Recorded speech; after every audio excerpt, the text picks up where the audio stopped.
So, Mom, how was the ride in the car? Good. Like, how did the Tein S-Tex ride? The springs. The spring? The springs, yeah. The spring is nice. It's a nice ride. Not too bad. We drove about, what, 240 miles today? Yeah, I don't know how many miles. Okay. But it rode pretty good, though? Yeah, it was good. All right. All right, welcome, guys. We're here. I'm going to review the setup I have on my 2020 Corolla Hatchback. I'm running the Nitto Neogen tires, 225 4018, and then with the Tein S-Tech, or Tein S-Tech lowering springs, and they're being used with the OEM Shocks. So basically, first I'm going to talk about the drops. It's about a 1-inch drop all around. I really think this is the perfect drop for everyday driving and commuting, and then also maybe occasionally you want to take it to a track, once every few months or something. It really does, and it just improves the looks so much more than the factory. Like the 1-inch drop actually makes a huge difference. It just helps close up that gap a little bit, and I personally think it's the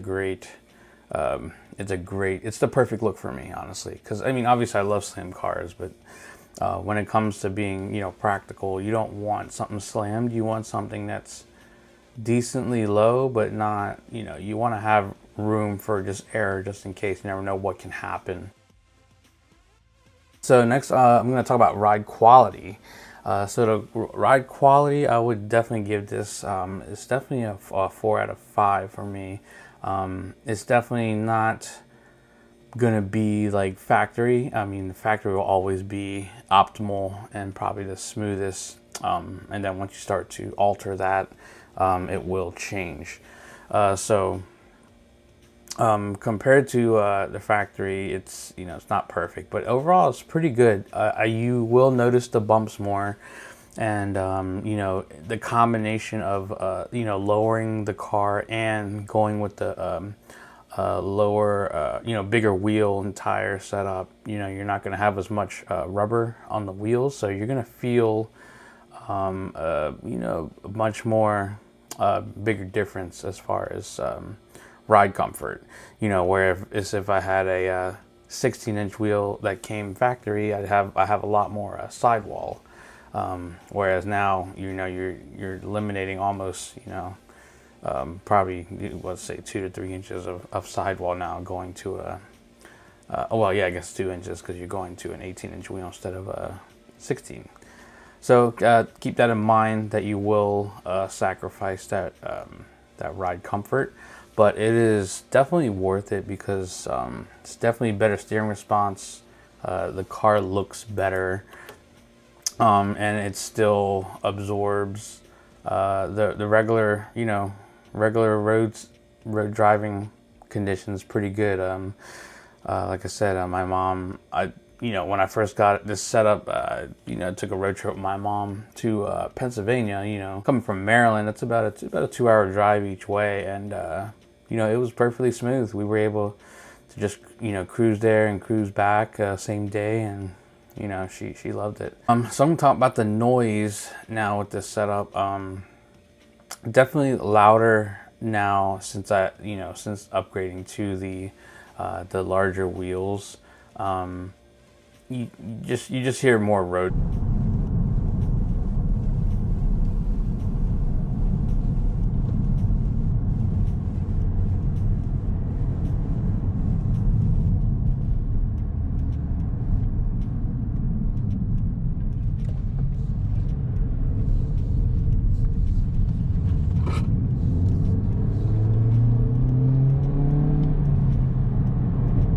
But the springs itself has been solid. No weird noises when turning, and no creaks or clunks. And that's the good thing about the Tein drop, is it's just a very mild drop, so it's just it's not going to throw your car off too much. Yeah, so these Nitto Geos, like I said, you got slush on the ground. They're pretty slippery, but You still feel comfortable. If that's the way to explain it. You still feel controllable. So let's see. We're going about 40. Well, 35-ish. Just coming uphill here. It's starting to slide a little bit there. I'm still giving it gas up this hill. Traction control is kicking on a little bit. She's still going. It's pulling.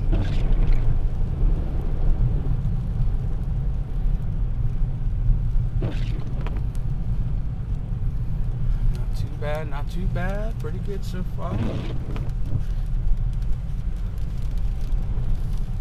Pretty slippery here. It looks like it hasn't been paved at all.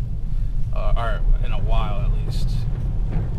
So right now I'm just trying to maintain the speed, trying to maintain momentum.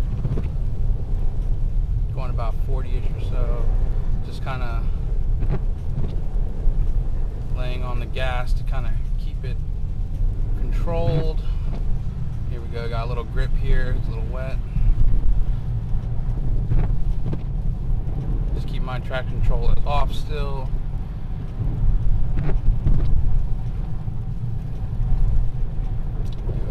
Brake test here. Yeah, not too bad. Not too bad. Not too bad. Pretty happy with these tires so far. Just kind of, like I said, each tire is different the way it reacts when paired with the car, so you really have to just drive it and just really get used to its characteristics. So I'm still fairly new with this combo. Coming to a stop here. Definitely want to pulse the brakes, get a feel for when you stop. Definitely some sliding action going on there. I'm pretty happy with this current setup. You know, I drive to work every day with this car, and you know, I take it everywhere. And you know, it's a fun car to drive, and I can't wait to take this thing out on the track. This is going to be really fun because you know, I can see what it handles like with traction control on or off, and see how it handles with the current setup that I have. And depending from there, I may end up going to a smaller wheel and get you know, maybe like a 17, just to have a little more sidewall, but for better handling and better fuel economy too. Because when I did upgrade to the 18-inch wheels, I did notice a significant drop in miles per gallon. It dropped almost by 6 or 7, because I was getting around 37, 38 with the 16-inch SE wheels. And then once I upgraded to these 18s, I dropped down to about 32, 30 area for miles per gallon. So I did a big difference. But yeah, other than that, super happy with this setup. I love it. The car it's great, and like I said, it is the perfect drop for just daily driving, and not giving you that slam look, but just a nice conservative look it's just perfect in my opinion. But yeah, other than that, hope you enjoyed this review, but that's my take on those, and hope you guys are doing well, and we'll see you on the next video.